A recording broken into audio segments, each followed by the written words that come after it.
ए भैया, होली के दिन बा, सगरो होली के धूम मचल बा और एगो औरत के पति परदेश में बा। उ औरत अपना पति के फोन लगावता और कहता रउआ घरे आई ना, रउआ साथे होली खेले के मन करता। और किस भाव में कहता रउआ सब सुनी जा।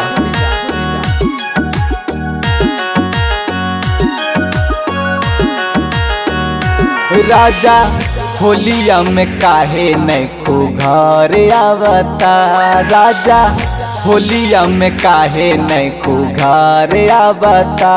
रंगवा खेले खातिर हमार होठ लाल बुलावता, रंगवा खेले खातिर हमार होठ लाल बुलावता। राजा होलिया में काहे नैखो घर आवता, राजा होलिया में काहे नैखो घर आवता।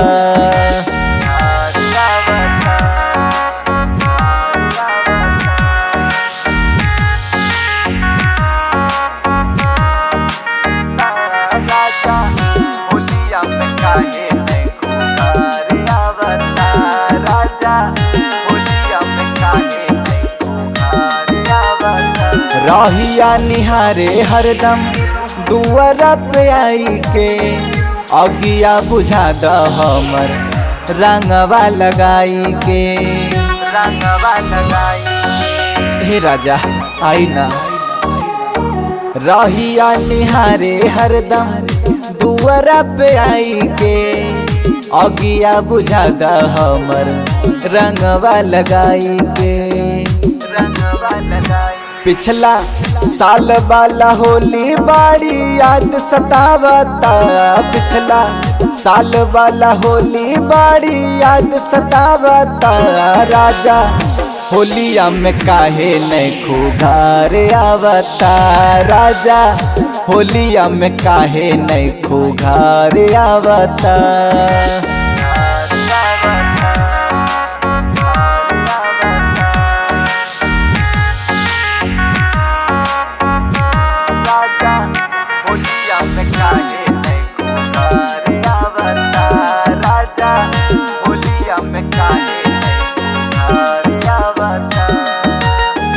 तोरा बिना होलिया में मन न लगेला, तोरे साथ होली खेलब रंगवा कहेला, रंगवा कहेला।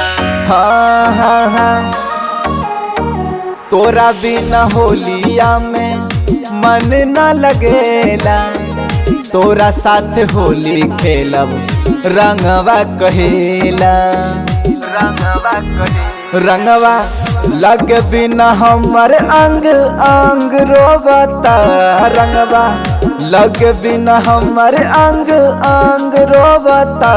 राजा होलिया में काहे नैखो घर आवता, राजा होलिया में काहे नैखो घर आवता।